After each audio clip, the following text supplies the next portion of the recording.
New York isn't expensive, it's weaponized cash flow in a trench coat. Seriously, people argue about rent like that's the whole story, but the truth is way wilder. This place doesn't just have an economy. It operates like an economic control room, pulling levers most folks never even see.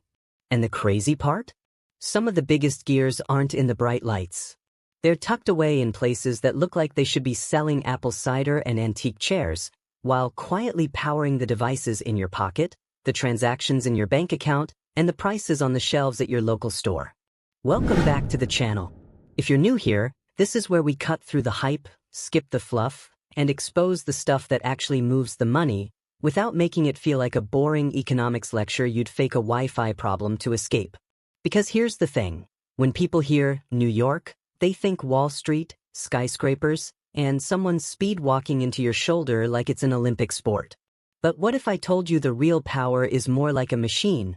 Part finance, part shipping, part high-tech manufacturing, part tourism, part how is this legal, and somehow all connected like the world's most chaotic subway map. In this video, The Economy Wonders of New York, we're going behind the curtain to reveal the hidden engines that make this state feel like it's running on a different set of rules. You're going to hear about a place that decides how fast money moves, a system that decides how expensive everyday life becomes, and a few, wait, that's here? Industries that most people never associate with New York at all. And no, it's not just Manhattan doing all the heavy lifting. Some of the real muscle is in the spots nobody brags about on Instagram. Stick around because the deeper we go, the more it starts to feel like New York is less of a location and more of a business model. And when we hit the final reveal, you'll understand why this economy stays influential even when the headlines say it's too expensive, too crowded, or falling apart. Spoiler, it's not falling apart. It's repositioning, like a chess player who already knows your next move. So if you're ready for the breakdown and you want the full countdown, hit like, subscribe, and turn on notifications because you don't want to miss what's coming next. Number 10, Corning, the tiny town that basically lives inside your phone. Corning is the kind of place you drive through and assume the biggest local drama is whether the diner still serves pie after 8 p.m. And yet, this tiny town has its fingerprints all over modern life. Not in a we make souvenirs way, more in a your entire digital identity is pressed against our work 8 hours a day kind of way. Because when people say technology, they picture apps, code, sleek gadgets, and billionaires in hoodies. But the real MVP of your phone is the thing you touch the most, the glass. That smooth, glossy surface you tap, swipe, drop, panic over, and then pretend it fell out of your pocket, like gravity attacked you personally. Corning's specialty glass, most famously Gorilla Glass, has been designed into more than 8 billion devices across 45+ major brands. That's not a fun fact. That's basically global dominance with a polite smile. And here's what makes Corning such a sneaky economic wonder. It's not just a glass company. It's a material science machine that keeps reinventing the stuff the modern world literally runs on. The town's economic superpower is turning sand and chemistry into products that enable entire industries. Consumer tech, telecommunications, lab equipment, display technologies, even advanced optics. Corning doesn't sell hype. Corning sells the thing the hype sits on. Think of it like this. Silicon Valley builds the brain, Wall Street funds the body, but Corning? Corning supplies the skin, the protective layer between your fragile reality and the concrete sidewalk. And that matters economically because it's the kind of innovation that quietly multiplies everything else. Better glass means thinner devices, tougher wearables, clearer camera lens covers, more resilient screens, aka fewer cracked phones and fewer, I swear it just stopped working warranty arguments. So when this list starts with Corning at number 10, it's not because it's small. It's because it's strategic. The town may look sleepy, but it's basically a global supplier of touchable technology. Corning proves New York's economic power isn't only in big buildings and loud headlines. Sometimes it's hiding in a small town, inside your phone, judging you every time you drop it. Number 9. Poughkeepsie, the town that quietly builds the world's financial spine. Poughkeepsie doesn't scream high-stakes global power. It whispers it, politely, while assembling machines that keep the modern economy from face-planting. This is the kind of place where the buildings look calm, the streets look normal, and yet behind those walls is the kind of technology that handles the heavy lifting nobody brags about at dinner parties. Because when people think tech, they think apps, social media, and whatever new feature is draining your battery today. But the real economy runs on something far less glamorous: reliability. Banks, insurance systems, government services, massive institutions that can't afford a server down, try again later moment. That's where Poughkeepsie's claim to fame comes in. This town is deeply tied to the manufacturing and building of enterprise-grade computing systems, the kind designed to run constantly, handle ridiculous volumes, and stay stable when the rest of the world is busy panicking. It's like comparing a scooter to a freight train. A scooter is fun, flashy, and makes you feel like a main character. A freight train is what moves food, fuel, and everything else that keeps the lights on. Poughkeepsie is freight train energy. And that's why it's an economy wonder. You can't run a global marketplace on vibes. You need infrastructure that's engineered like a vault, secure, consistent, and capable of processing mountains of transactions without breaking a sweat. This town's economic value isn't built on tourist selfies. It's built on precision, manufacturing know-how, supply chains, and specialized workers who understand that close enough is not a measurement. What makes it even more interesting is how invisible it is. Poughkeepsie doesn't get the spotlight the way trendier tech hubs do. Nobody's making movies about it. No one's selling Poughkeepsie hustle culture hoodies. But in the background, it's contributing to the systems that let people tap to pay for coffee, book flights, move money, and run corporations without the entire system glitching like a cheap streaming app. So when you hear New York economy, don't just think about traders and skyscrapers. Think about the quieter places, like Poughkeepsie, where the backbone is built. It's not glamorous, but neither is oxygen, and you still fall apart without it. Number 8, Buffalo. The comeback workshop with a chip on its shoulder. Buffalo is the city that refuses to stay in the past, even though the past is everywhere. You can still feel the industrial history in the bones of the place, like an old heavyweight boxer who's taken some hits but keeps showing up to training anyway. And that's exactly why Buffalo belongs on this countdown. It represents New York's ability to reinvent itself when the world changes the rules. For decades, Buffalo was synonymous with old-school American industry: big plants, big labor, big output. Then came deindustrialization, and like a lot of Rust Belt cities, Buffalo had to figure out what comes next when the factory whistles stop blowing. And here's where things get interesting. Instead of just turning into a museum of remember when, Buffalo started leaning into modern manufacturing and energy tech, trying to become a place that builds the future instead of mourning the past. This is where the economic wonder shows up. Buffalo is a test case for whether advanced manufacturing can return in a new form, more automated, more specialized, more technology-driven, and frankly, less forgiving.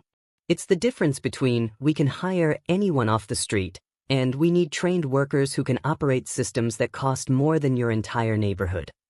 And the story writes itself because it's not all sunshine and inspirational music.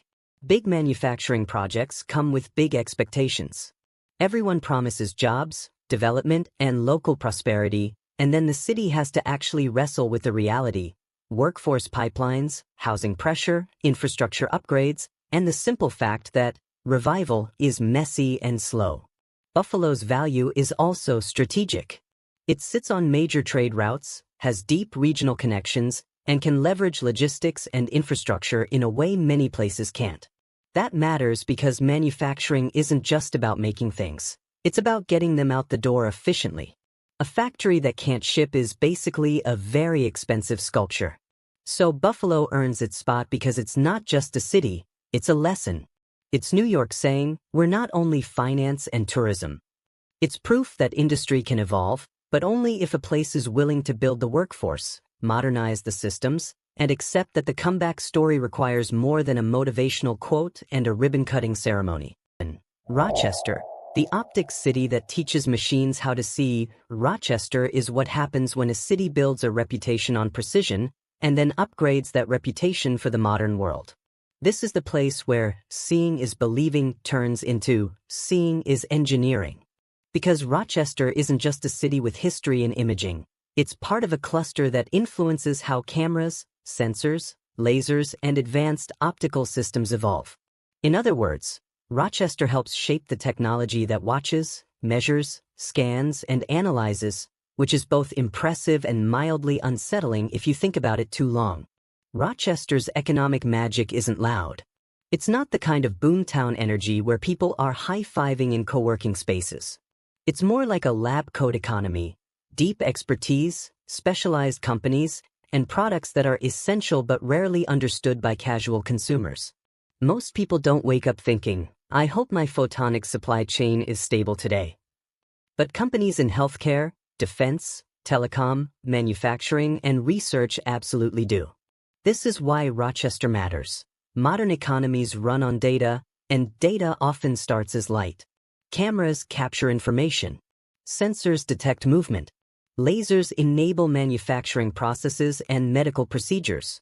Optical systems inspect components down to microscopic levels so that planes, medical devices, and electronics don't fail in ways that ruin everyone's day. Rochester is in that business. The business of making sure the world can see clearly enough to function. And the fun part is how hidden it all is. People think New York is a finance empire, but Rochester shows the other side. The state is also quietly packed with advanced tech ecosystems that don't fit the stereotype. This city contributes to innovation without needing to posture about it. It's the opposite of move fast and break things. Rochester's philosophy is more like, move carefully and don't break anything, because this component costs more than your car. Rochester's economy also benefits from something incredibly valuable, a talent pipeline rooted in engineering, science, and technical education. That creates stickiness. Companies stay because the knowledge base is here, and the knowledge base grows because companies keep showing up. So Rochester earns its spot as an economy wonder because it supplies something modern systems can't survive without: precision vision. The world gets louder every year, but Rochester's power is quiet, measured in microns, wavelengths, and the kind of detail that keeps advanced industries from making very expensive mistakes.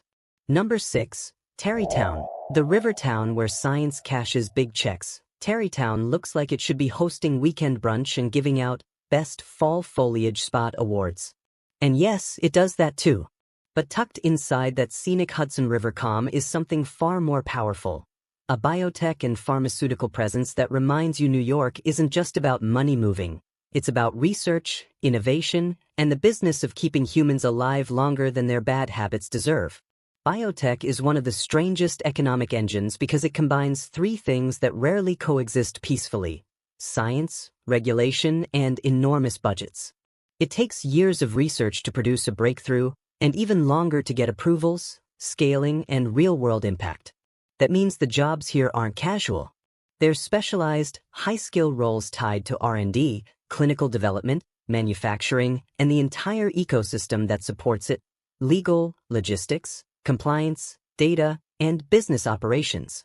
And that's what makes Tarrytown such a strong economy wonder. It represents how wealth and influence can be built without being flashy. Wall Street gets the cameras. Biotech gets the results.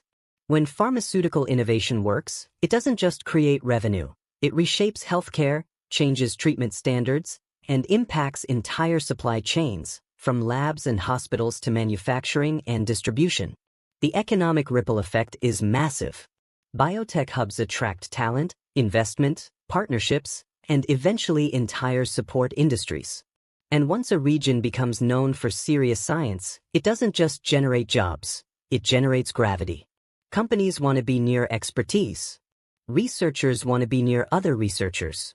And before you know it, a quiet town becomes a node in a global innovation network. What's also perfect for storytelling is the contrast. Tarrytown's vibe is relaxed, but the work is intense. You've got stunning river views outside, and inside, people are pushing the boundaries of medicine with deadlines that don't care about your weekend plans. It's a perfect example of New York's economic diversity. This state can host both high finance chaos and high science discipline. So Tarrytown lands at number 6 because it's proof that New York's economy isn't only about earning money, it's also about inventing value. It's where intellectual horsepower meets real-world impact, and where a small place quietly participates in an industry that can change lives, and yes, charge insurance companies accordingly. Number 5. Malta, the small town building the brains of everything. Malta is one of those towns that sounds like it should be famous for vineyards or vacations. Instead, it's famous for something far more modern: semiconductor manufacturing. And if that phrase makes your eyes glaze over, don't worry, semiconductors are basically the reason your life functions. Phones, cars, medical devices, power grids. Everything smart, connected, or automated relies on them. Malta isn't just part of the economy, it's part of the technology bloodstream. Here's why this matters. The world is scrambling to secure chip supply chains because chips are no longer just electronics.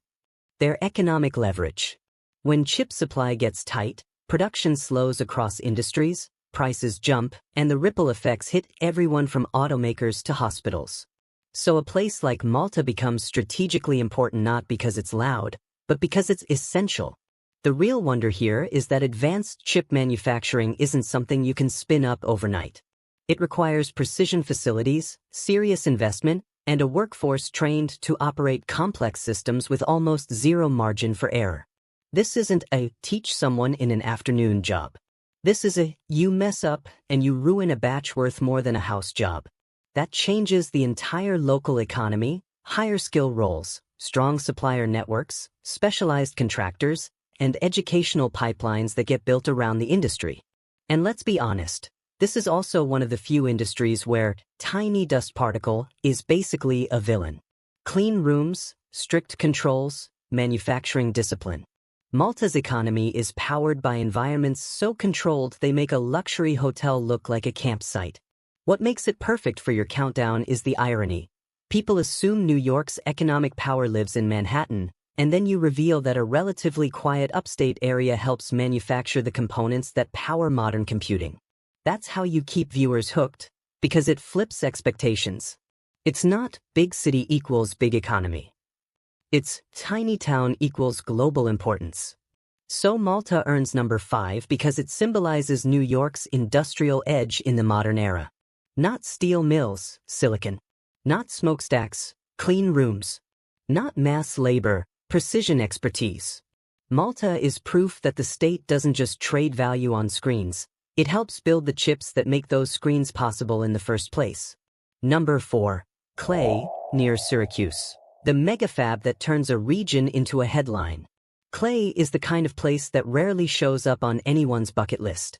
And yet it's becoming one of those places that can reshape a region's destiny, because it's tied to one of the biggest industrial bets New York has seen in a long time. A massive chip manufacturing build-out that comes with the kind of numbers that make local governments suddenly speak in capital letters. Big projects like this don't just add jobs. They add pressure. The good kind and the stressful kind. You get waves of construction, suppliers, engineers, contractors, and all the businesses that follow them. Housing demand spikes, local services expand, training programs get created, and suddenly a normal town is negotiating with a future that shows up fast and expensive. This is why Clay is an economy wonder. It's not just about manufacturing, it's about transformation. A major semiconductor facility changes everything around it. Roads, utilities, workforce development, schools, real estate, and small businesses. It creates a chain reaction. Even people who never step inside a fab feel the ripple effects through new jobs, shifting costs, and a local economy that starts acting like it got plugged into a power outlet. But it also creates tension, which is great for storytelling because it's real. When a massive project lands, everyone asks the same question. Who benefits? Will locals get trained and hired at scale? Will housing become unaffordable? Will infrastructure keep up? Will small businesses thrive or get pushed out? These aren't abstract concerns. They're the day-to-day reality of growth. And the best part, narratively, is that Clay represents a new chapter for New York's economy. People think the state is finance-heavy, service-heavy, and city-centric. Clay says, Actually, we're also going to be a manufacturing anchor in the tech era. It's a pivot, a strategic move, an attempt to build economic resilience by being part of the industries that will matter for decades. So Clay sits at number 4 because it's not just a location, it's a turning point. It's the kind of place that goes from, where is that, to, that's why the whole region is changing. And when viewers realize that, they keep watching, because now the countdown feels like it's building toward something bigger than a list. It feels like a reveal. Number 3, Brooklyn Navy Yard. The factory city hiding in plain sight. Everyone thinks New York City is just offices, media, and people paying $27 for a sandwich while acting like it's normal. But the Brooklyn Navy Yard is the proof that NYC still makes things, real things, with real jobs, real skills, and real industrial energy, sitting right there in Brooklyn like a plot twist. This place is an economy wonder because it breaks the stereotype. You expect manufacturing to live far away, somewhere with cheap land and wide highways. The Navy Yard says, we're doing it here, in one of the most expensive cities on Earth. That alone is impressive, because making physical goods in NYC is like trying to run a marathon while carrying a couch. You can do it, but you need the right setup. And that setup is the Yard, a large industrial campus that hosts a mix of businesses, makers, manufacturers, designers, production companies, and modern industrial operations that look nothing like the old smokestack era. It's not the past. It's the updated version, cleaner, more specialized, more creative, and tied into a city economy that values speed, branding, and proximity to clients. The Yard's real power is economic diversity. It creates jobs that aren't just sit at a laptop jobs. It supports skilled trades, fabrication, logistics, training programs, and supply chain roles, exactly the kind of work a lot of cities claim they want more of. It's also a magnet for innovation because the proximity helps. People collaborate faster, prototypes get built quicker, and businesses can actually meet customers without flying across the country. And from a storytelling perspective, it's perfect because it's visually rich and surprising. You can cut from Manhattan skyscrapers to Brooklyn industrial spaces and instantly reset the viewer's expectations. It's also a great moment to talk about modern manufacturing as a comeback story. How? Making things in a high-cost city isn't impossible. It just requires smart clustering and infrastructure. So the Brooklyn Navy Yard earns number 3 because it's the hidden factory floor behind the city's glossy image. It shows the New York economy isn't only about money moving through screens, it's also about products, production, and the kind of practical work that keeps communities anchored. It's the reminder that NYC isn't just consuming wealth, it's still capable of creating it, loudly, physically, and right in your blind spot. Number 2, the Port of New York/J. The supply chain mouth that decides your prices. This is the part of the New York economy that doesn't care about your opinions. The Port of New York and New Jersey is pure function. Containers in, containers out, everything else adjusts accordingly. And if you've ever wondered why everyday stuff suddenly costs more, congratulations. You've been introduced to the concept of supply chain reality. The port is an economy wonder because it's one of the most direct links between global trade and your personal budget. Your groceries, electronics, furniture, clothing, building materials. So much of modern life moves through shipping, and the port is a major gateway. When it runs smoothly, people barely notice. When it slows down, suddenly everyone becomes a logistics expert on social media. What makes the port so powerful is scale. Massive cranes, endless containers, rail connections, trucking networks. This is industrial choreography. And it's not just about physical movement. It's about timing, efficiency, and cost control. Small delays multiply fast, and when costs increase at the port level, they don't stay at the port level. They travel right into store prices and household budgets. And the port drives jobs far beyond the docks. It supports transportation, warehousing, distribution centers, customs brokers, security, maintenance, equipment manufacturing, and a whole ecosystem of businesses that keep goods flowing. It's a reminder that the New York economy isn't just abstract finance. It's also a huge physical system that moves the necessities of life. Narratively, this is a fantastic wake-up moment for viewers. It makes economics feel tangible. People can visualize a container crane. They can understand stuff moves through here. They can connect that to cost of living pressures and realize the economy isn't only controlled by boardrooms, it's also shaped by ports, trucks, and infrastructure.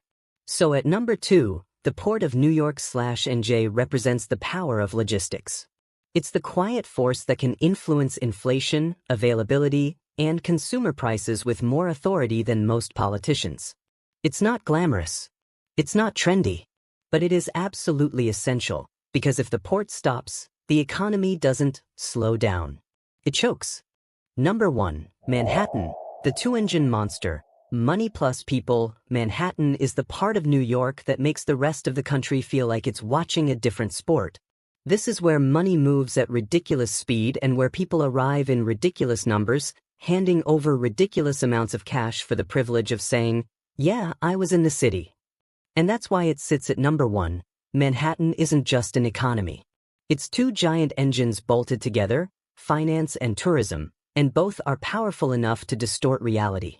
Finance is the obvious one. Manhattan's role in markets, deal-making, investment, law, and corporate decision-making gives it influence that reaches far beyond its sidewalks. It's not only about trading floors or headlines.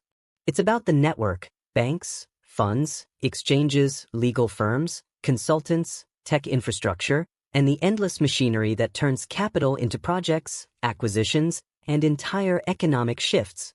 But the second engine is what people underestimate: tourism and the attention economy. Manhattan sells experiences, Broadway nights, iconic sites, shopping, food, hotels, events, and that very specific feeling of being surrounded by chaos that somehow feels exciting. And tourism isn't pocket change. It fuels jobs across hospitality, entertainment, transportation, retail, restaurants, and services, an entire ecosystem powered by human movement and curiosity. Together, these two engines create an economic force field. Even when costs rise, even when headlines get dramatic, Manhattan keeps pulling people and capital in. It's like a magnet that complains loudly while still attracting everything. That tension is exactly why it's so watchable and why it's so economically dominant. The genius and the sarcasm-worthy part is how Manhattan monetizes both ends of the spectrum. It profits when rich people move money around, and it profits when everyday people visit and spend what's left after rent. It's the rare place that can charge you premium prices for a bagel and still convince you it's part of the experience. So Manhattan earns number 1 because it's the loudest expression of New York's economic identity, a place where capital and culture collide, where influence is exported, and where the economy doesn't just function, it performs. And once you understand how these two engines work together, the rest of the countdown clicks into place. We are down to number 1 through the countdown. And that's the big reveal. New York's economic power isn't one thing, it's a whole network. From a tiny town shaping the glass you touch every day, to advanced tech hubs, biotech corridors, manufacturing campuses, a hidden factory city in Brooklyn, and a port that quietly decides what you pay, it all funnels into the massive gravity of Manhattan's money and people machine. Thank you for watching. If this breakdown helped you see the state differently, do me a favor, hit the like button, subscribe, and turn on notifications so you don't miss the next deep dive. And drop a comment. Which one shocked you the most, number 10 or number 1?